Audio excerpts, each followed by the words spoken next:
श्री देवकीनंदन ठाकुर जी महाराज ने विभिन्न कथाएं कही। महाराज ने मौजूद युवा और सभी भक्तों को अपने माता पिता, परिवार, समाज और राष्ट्र के प्रति कर्तव्य का बोध कराया।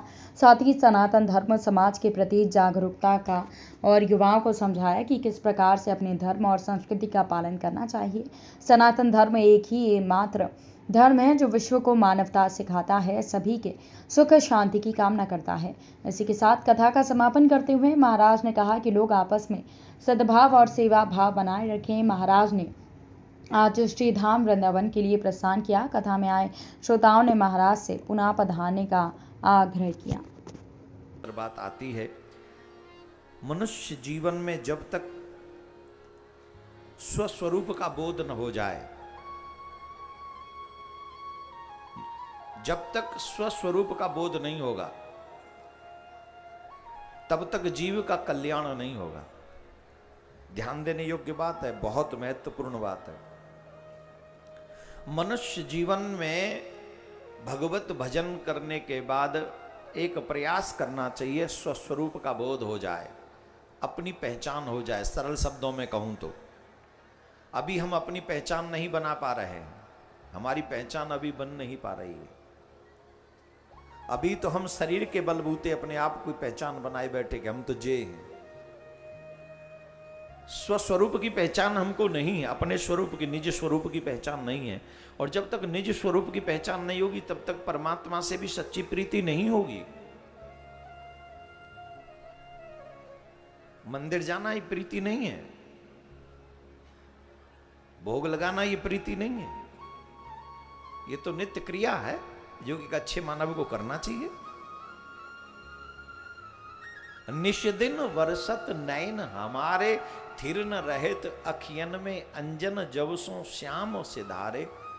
ये है सच्ची प्रीति कि तुम्हारे नैन संसार के लिए न रोवे, तुम्हारे नैन कृष्ण के लिए बरसते रहवे। वो न आवे तो जोड़ जोड़ से सावन की तरह बरसते रहवे। ये है प्रीति। लेकिन ये प्रीति कब तक नहीं होगी? बोले जब तक स्वस्वरूप का बोध नहीं होगा, तब तक आपको ये प्रीति हो नहीं सकती। संसार रुलाएगा, तुम बार बार रोओगे, लेकिन भगवान की याद में दुख में रोना वो प्रीति नहीं है, वो तो संसार ही है। पर उस बैठे बैठे भी उसकी याद आती रहे कि कब मिलोगे मेरे भये जीवन की शाम श्याम, कब आओगे। ये प्रीति जब तक ना हो तो ये कैसे होगा? बोले श्री कृष्ण प्रकाश प्राप्त हुए बिना किसी को भी अपने निज स्वरूप का बोध नहीं हो सकता। जीवों के अंतःकरण में जब तक कृष्ण तत्व प्रकाशित न हो जाए, तब तक उन्हें प्रेम की प्राप्ति नहीं हो सकती। माया के पर्दा को हटाने के लिए भगवान श्री कृष्ण 28वें द्वापर युग के अंत में पधारे थे। 28वें द्वापर युग के अंत में भगवान श्री कृष्ण अपने भक्तों के माया के पर्दे को हटाने के लिए उपस्थित हुए थे। और जिन जिन लोगों ने उस मायापति का दर्शन किया, उनका वो पर्दा हटा और उन्हें कृष्ण प्राप्ति हुई। चाहे वो ब्रज के गोप रहे हों, गोपी रही हों, चाहे वो द्वारिकावासी रहे हों। बोले कैसा आदमी है ये, गुरुजी बना क्यों लिया हमने इसको? गुस्सा हो जा, उससे नहीं रहा गया और उठ के चला गया, और जाते समय उल्टी सीधी बोलता चला गया। बताओ, ये कोई हमारे लाए हुए फल तो खा लिए, लेकिन हमसे ये नहीं पूछा कि तुम कैसे हो, तुम्हारे बच्चे कैसे, तुम्हारे घर में कैसे, अभी अभी कोरोना निकल के गया, तुम्हें तो कोई प्रॉब्लम नहीं हुई थी, कुछ नहीं पूछा।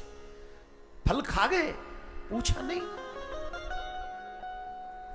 बड़ा एकदम सांप की तरह फुंकारता हुआ बाहर गया। महाराज ने बुलाया, चेले को इधर आ। बोले हाँ।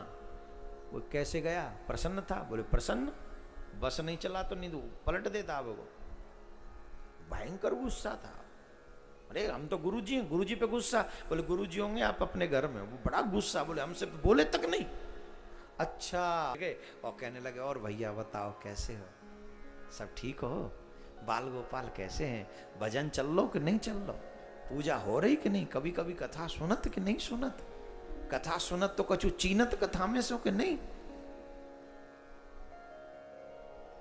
अब बताओ वो खुश हो रहे होंगे सेठ जी, तुम ही बताओ तुम्हारा आइडिया क्या है? प्रसन्न होंगे वो? मन ही मन में कुड़ रहे थे, बताओ 500 रुपए किलो की मिठाई लेके आए, इतने फल लेके आए और वो फल फेंक दिए, न खाए न खाने दिए, ऊपर से हमसे पूछ रहे हम कैसे हैं, अब हम कैसे होंगे। अच्छा महाराज हम चलते, गुस्से में कुछ निकल ना जाए इसलिए चला गया। और बाहर बड़ा गुस्सा करता हुआ गया। गुरुजी ने फिर चेले को बुलाया, इधर आ।